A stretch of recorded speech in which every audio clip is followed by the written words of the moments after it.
Alright, well it's official. It has taken me about 4 years to get to this point, but I've finally done it.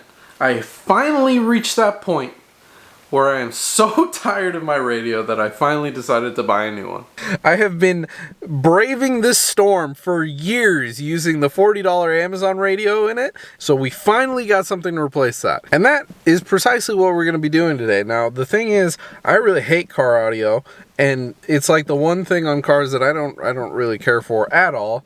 So I'm going to make you guys do it. I bet you guys didn't think you'd be working on my IS300 today, but I roped you guys into it, and now it's too late for you to leave. So make sure to do a good job and hit that subscribe button down there or wherever it is. But yeah, let's get this radio out. Obviously, this little panel needs to come out. This little guy should just pull out now. It always pisses me off that these like Pittsburgh ratchets, you see how they say on and off? Normally on like a good ratchet, like a snap-on one, it goes the same way as where you'd be turning. So like on a snap-on ratchet, if you turn it to the left, you'd be turning the bolt left, but on this one it's the opposite, and it's really annoying, and I hate using low-end ratchets because of that. But all of my high-end stuff is at the shop, and I guess you gotta piss with the cock you got, and this is what we got. Now there's a few other kind of not so ideal things that I kind of never really liked about this radio. One of them is that when you have like songs that have like breaks in the music, like where it just goes silent, it turns off everything. So like if you have like a song like specifically Brain Stew, where it has that main riff that's just like din it, din it, din it. So like you'll hear the first one, and then it'll like skip the rest of them because, I don't know, I guess the threshold of when it turns the radio back on is like really like long.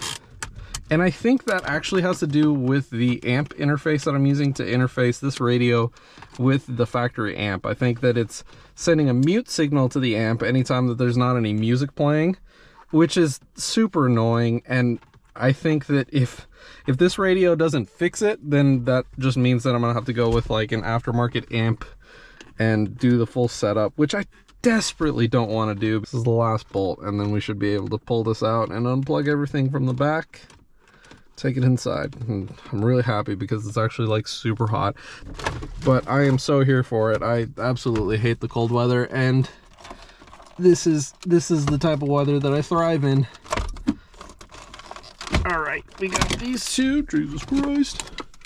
And then I'm just gonna unplug this guy because the rest can come with us. I think what I want to do is make like a little thing so that I can, you know, keep this here. I'm gonna 3D print something that I can just probably like bolt into this and then just keep this solid so it's not just flopping around back there. But these are those connectors that I was telling you guys about. See if I can pull one out and show you guys how cheap these things are. But for any of you guys thinking that it was a grounding issue, I totally think it was, but I think it's because of these connectors. I don't necessarily know how to get them out. I tried just pulling on one. Oh, there we go. But yeah, these guys are just so thin, they'll just bend super easily and won't make good contact. Like these things are like paper thin compared to like a nice good terminal. And so I'm pretty sure that's what was doing it, because whenever I went in and like messed with these wires in the back, it makes the whining noise go away. But now we won't have to deal with it, hopefully. So I'm gonna take this thing inside and we'll get all the rest of the stuff done to it. All right, so we're back in my room. I got the old radio here, and there's a couple things that we gotta think about. So this dash kit, no longer of any use to us. I had to modify it a couple ways to make sure that this radio worked with it, but that is gonna make it super ugly if we install it with a new radio. So for that reason, I got a brand new dash kit for it. The same one, it's still just like a $10, $20 kit, so it's cheap. We're gonna have to take off, obviously, the AC controls, and then I'm just gonna mount them onto the new dash kit with the new radio. So let's talk about what we got to replace this thing. All right, so this is the Kenwood DMX 809S. I really don't know what any of that means. Don't ask me any questions about this radio. I just know that it has Apple CarPlay, Android Auto, and a way better interface than that old radio did. So that's kind of why I chose it. I wanted something that was like high-end and nice and that I could use navigation and all that kind of stuff on. And this covers all those bases. It should have high-end sound as far as head units go. I still think that at some point I'm going to upgrade my speakers, my amp, and maybe throw a sub in it. It's just super overwhelming, and I honestly don't know anything about car audio. So if you guys do know stuff about car audio, give me some pointers down in the comments. Let me know what I should get, because this is part of a bigger project, but I'm doing them one piece at a time. So now that we have our new radio, let's see what comes in the box. We got instructions. Who needs that? We got a microphone. I'll probably install that this time. We have a GPS antenna. I don't know if I need that or not. We have a wire. We have the harness for the radio.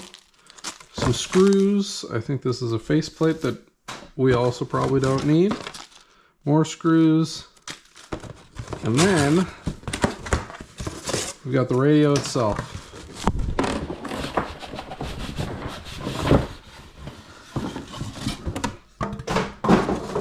Yes, sir.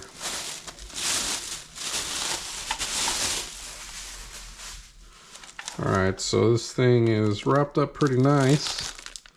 It looks like it comes in a cage, which I don't think we're going to use to install since we do have the dash kit. So I'm going to just take this thing out of the cage. I think we should just be able to pull these tabs and pull the cage off. Let's go ahead and grab our dash kit. Like I said, this is the scosche. This is exactly the same as this old dash kit, and it was honestly the best dash kit that I found on the market because it's got like the nicest faceplate. Like this thing just matches with the AC controls better than any other faceplate that I've seen. So that was like my main reason in getting this one. So let's try to install it. Look at how nice that screen looks. It actually feels a lot nicer than that old screen because that old one was like a textured plastic, where this one's just like a super silky smooth, nice touch screen. So it makes me feel like I'm actually using like a high-end radio now.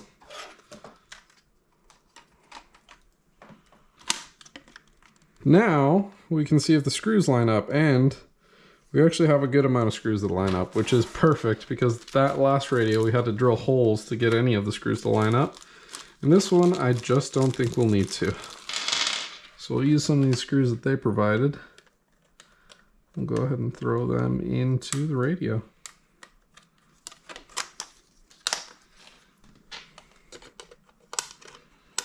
I'm going to push the radio as far forward as possible. Just make sure that it sits perfectly in that mount. All right, so the other nice thing that I'm seeing is that it does have extra room in the back.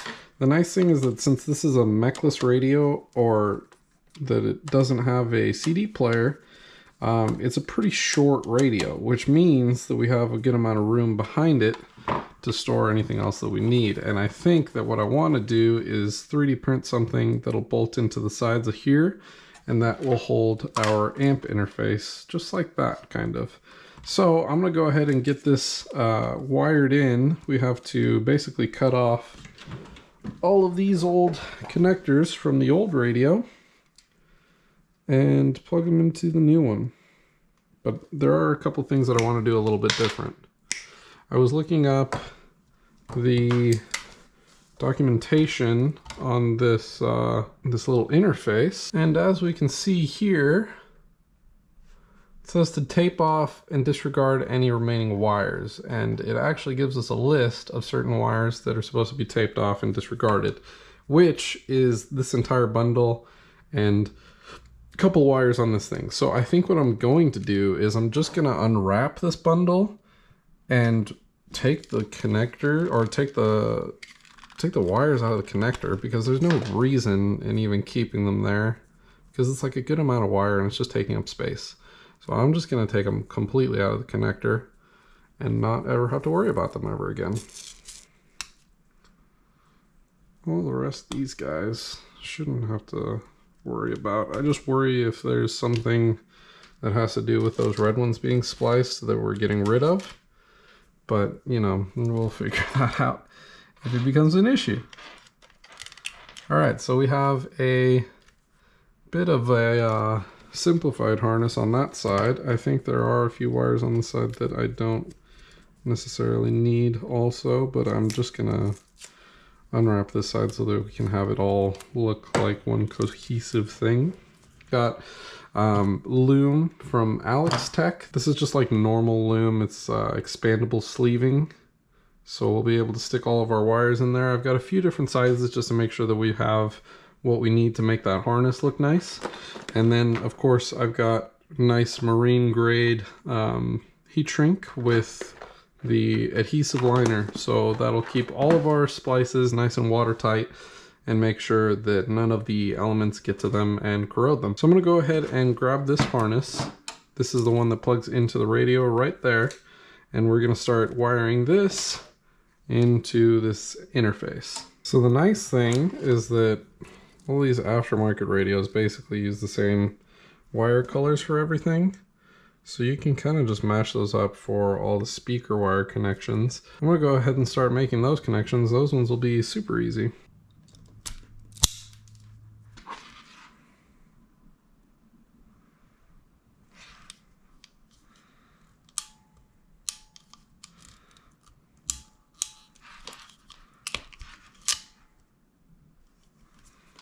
That is officially the last connection we need to make.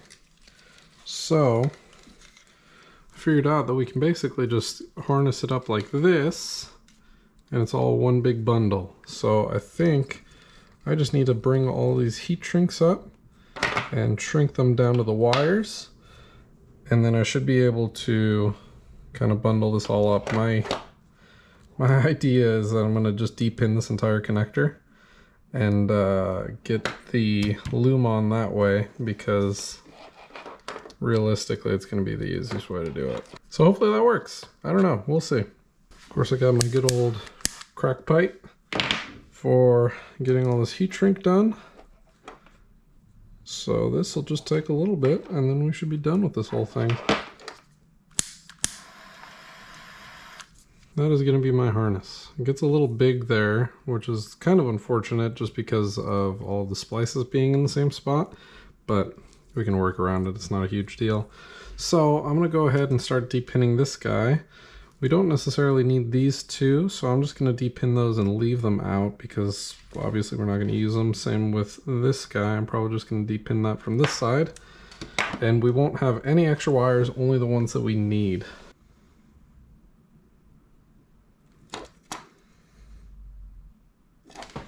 And to de-pin them, I have this handy dandy pull screwdriver kit, which is super nice because it comes with these really baby little, they're just like flathead screwdriver bits, but they're tiny and they're perfect for de-pinning connectors.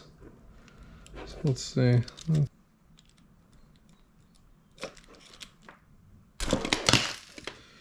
we go, we got one of them.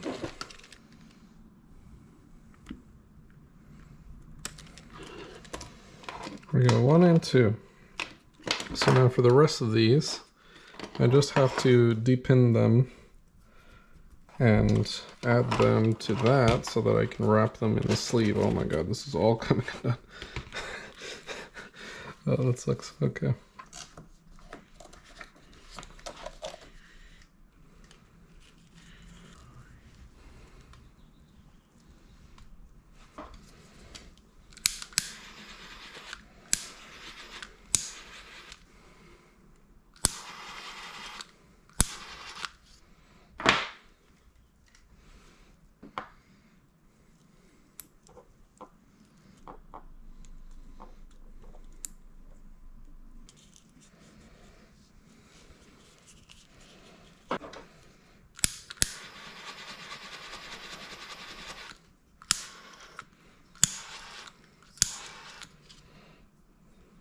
Now that I basically wrapped up that entire harness, it's like the perfect time to take it down to the car and just make sure that everything works before we fully install it. But before that, I'm going to hop into CAD and start designing a couple parts that are going to hold both our amp interface and our GPS antenna onto the car to make sure that they don't experience too many vibrations and don't get knocked around behind the dash. Now in the last iteration of putting a radio in this car, we didn't do that with the amp interface. We just kind of like left it back there and just left it flopping wherever it wanted.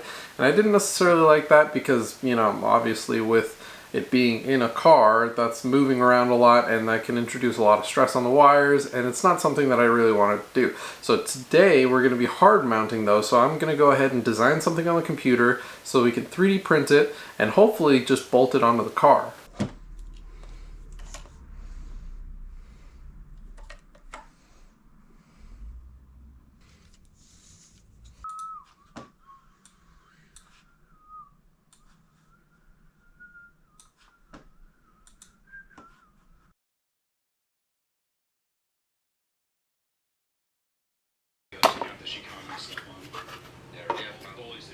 Alright, it's the next day, and after spending a good amount of time printing these two parts, we're now ready to fully install the radio. As you guys can see, this is a little bracket so that I can mount my amp interface onto the back of the head unit, and this guy is a little bucket that I can set my GPS antenna in right underneath the front of the dash. Now, this is going to basically put it in a location that's going to be perfectly parallel with the ground and point it straight up the front windshield, which is pretty much ideal. Realistically, I could put it on top of the dash if I wanted to, but I don't want to make that visible. So let's go take these downstairs and get these installed. So about that, this first version of the radar cup that I made absolutely just doesn't fit because I wasn't using this to actually measure off of. So I made another one, and now we're printing it. 5 hours from now, we will have the perfect part. Hopefully. Crossing my fingers. So this next radar cup that I have coming on the printer is going to be using these mounting holes to mount to the bottom of this panel. Now the only issue is that the cover for that actually has some bosses for screws. I don't necessarily know what they're used for, since this thing is realistically just supposed to clip in so you can get the bolts under it.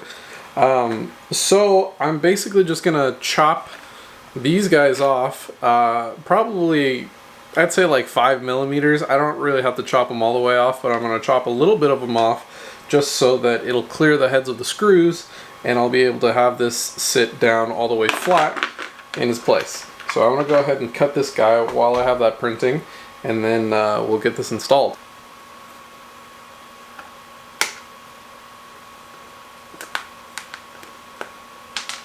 Alright, it's about 5 hours later.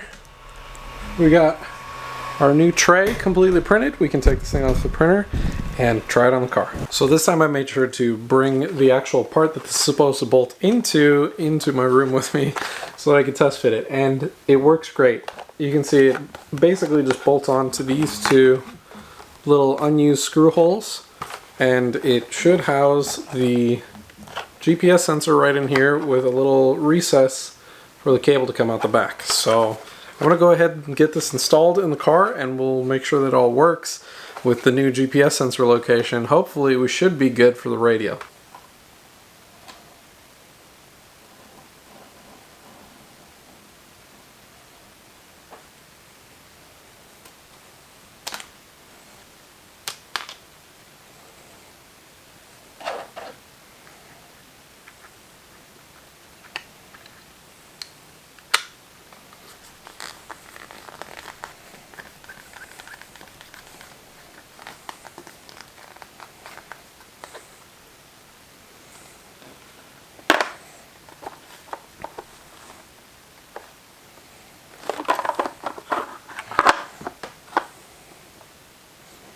Well, if it was ever up for debate what this channel is really about, then this is exactly what it is. It's taking a project that's supposed to take 2 hours and making it take 5 days. But we are in the car, we have our radio assembly, and we have our two brand new 3D printed components that will help us install it, both out of PETG, so they will be good to stand up to the temperatures that are going to be in this general region. I don't really think I have to worry about it. Nice thing about PETG is that it basically has about the same temperature rating as something like an ABS or an ASA. It doesn't necessarily have the same UV capabilities, but since this is all going to be behind a dash, we don't care about UV, so that doesn't really matter. I also got to run the microphone, which I'm not necessarily sure where I want to put it. I'm thinking maybe here. I hate putting stuff like outside and exposed in the car because like it's always going to bother me the way that it looks. But I think that up here on the steering column should be fine and somewhat out of the way. I think it'll do. I think it'll do. But I'm going to go ahead and do that, get this installed, and show you guys this super sweet mount. I'm actually really stoked about how this came out, but the only thing that I'm worried about is right up here we've got this bar that sits in between like the top of that little shelf and where the vents go in. I want to make sure that that clears. I did kind of clearance a good amount of the front of that to make sure that that does clear. I haven't actually tested it yet. Hopefully it does, and we don't have to go back to redesigning it and making an entire new one just because of something like that. I think we should be good. We'll see. All right, so first I think I'm going to tackle the microphone and getting this all routed just to make sure that this is taken care of. It's so big. Why do they gotta make it so big? Because like the steering wheel's right there. I guess you probably won't see it. It's probably gonna have to go like this.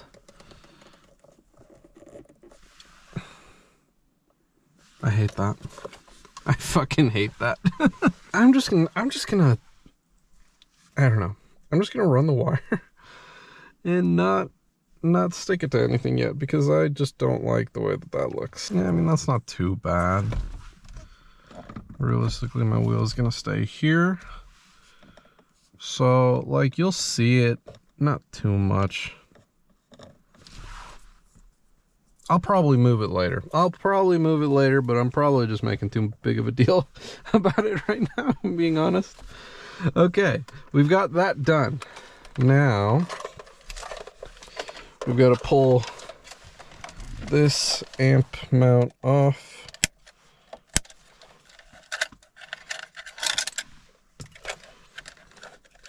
I don't have a backup camera for this thing yet, but at some point in the future we will be doing that. But of course, that's going to be another 5-day process on its own. Probably 3D printing a mount for it and all that kind of stuff. Yeah, you guys know me. I'm stupid. I am stupid. Okay, so this is my PLA part. Don't need that. This is my PETG part. So that'll go right there. And I can just screw that in. Honestly, I'm really stoked about how this is all coming out because like that new harness came out way cleaner than the old one. Then the fact that we're actually mounting the amp interface is going to be super nice. You can see I wanted to leave a good amount of airspace back here just because the radio does have a cooling fan back there, so I don't want to impede the airflow too much. And I think that we're doing a pretty good job of not doing that.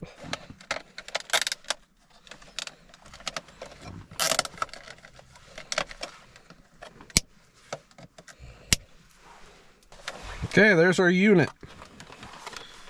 So, I'm going to go ahead and install this guy. The mic port will just plug into this pink mic port. Then we should have one radio connector, which is just this guy.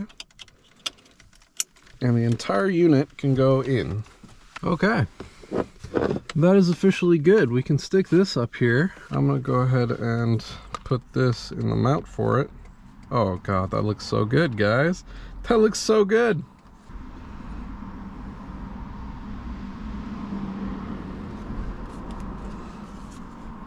So that will just be a little piece just like that.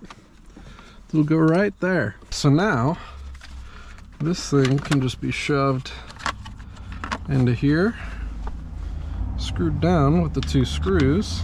All right, moment of truth. Time to see if this thing will fit. Hey, yo, that's dope.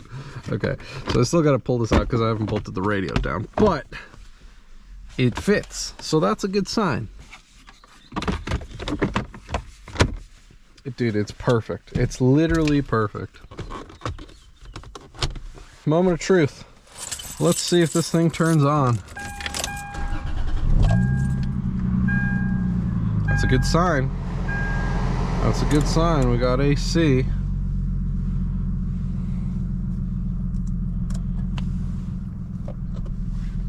Demonstration off. No camera user customization. Panel color, home design.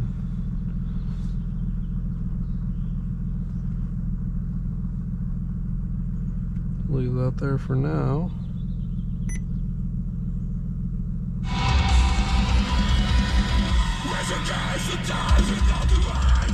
That's Apple CarPlay, baby. That's sick.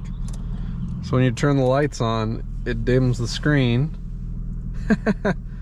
That's so fucking cool. That's so fucking cool. Alright, I'm gonna drive around for a bit and make sure that this GPS is accurate. I think it should be, since it's basically installed the way that they tell us it should be. But let's just make sure. Dude, that looks so much better than the old one. And I have like all of my Spotify stuff. I can just like scroll through it, look at all the stuff there. I've got all these apps. Oh, I'm so stoked. Yeah, this is sick. This is definitely sick. It's funny, right on this turn, you see those yellow signs over there? There's one of them that says do not use engine brakes, and I am pretty much 90% sure that that was put in because of me. Because every time I hit that corner, when I don't have like some slow person in front of me, I'm hitting it pretty hard, and definitely downshifting every single time. Just rum, rum. I may be that obnoxious person that makes that happen and come to fruition, but you know, honestly, I'm unashamed. This car is too fun to not drive quick.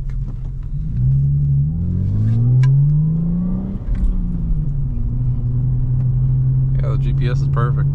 The microphone doesn't look too bad there, honestly. Nah, it's not too bad.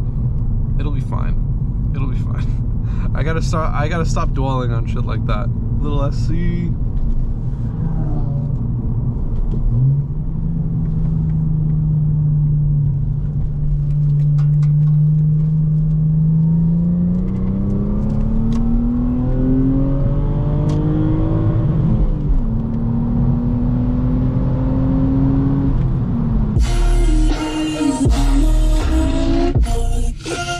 Alright, so far, first impressions, it is super nice, way nicer than the other radio. We've got Apple CarPlay, obviously, which is amazing. Wireless Apple CarPlay, that is. I feel like some of the lower end radios only come with wired Apple CarPlay, which is stupid. In 2024, it's insane that that stuff is still on sale. But the GPS works very well on it. The sound is so much better than the old radio, especially since I don't have that supercharger whine anymore. I am gonna kind of miss it, because it was always kind of funny to just like have my friends be like, what is that? And then I just like smack my dash and it turns off. That was pretty fun, but it's also just nice to not have that. Yeah, I mean, like, honestly, the sound is super good. Like, the connector on the back obviously isn't garbage, so now it actually sounds okay. I don't have that like losing half of my audio because the connector is just like wiggled loose.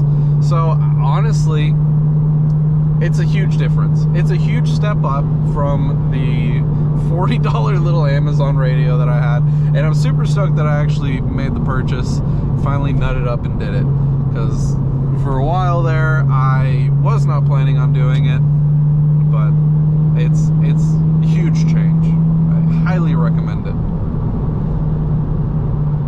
As far as this head unit goes, it does seem super nice. You can see you can change the background on it. Right now I've got it set to like one of the normal like carbon fiber ones, but if I plugged in, I don't know if it's like just USB or something like that, I think I could upload a picture. So I will be doing that in the future, and probably just put a picture of this car in there, or like something stupid, some dumb meme. But for now, that, I mean, like, it's pretty cool. It's pretty cool. I'm stoked about it. And this whole stuff with the GPS and the amp interface, 3D printing all that and designing all that was very fun. Tickled that itch in my mind of having to you know, solve some problems. I love that shit. I love that shit. But I'm super stoked that we actually got something like super nice. Like it got me printing PETG reliably, you know. So now I have the high temp parts. Realistically, I could print ASA. I just don't want to do that in my room because I'd rather not die of toxic fumes. But my printer is more than capable of it, which after all those upgrades that I did to it is super nice. I'm super stoked about that. But I mean, like, dude, like, I'm very satisfied. This is a good day. This is a good fucking day. All right, boys, it is official. We have the Kenwood completely installed. You guys can see the microphone right there. Everything is hidden. The GPS antenna is right up here. Amp interface on the back. Dude, everything came out so well. I am so stoked about it. This honestly couldn't have gone better. Even though it took longer than it should have, I'm glad we took those extra steps, because mounting the GPS antenna that way is just so much cleaner than doing it any other way that I've seen online, just like sticking it on the dash or stupid shit like that. That is absolutely not the way that I'm gonna do stuff ever on this channel. So I hope you guys enjoyed the little tangent, but for now, that's about all I have on this thing, since this project is basically done. So make sure to subscribe if you want to see more of this kind of stuff. Thanks for watching, and I will see you guys next time.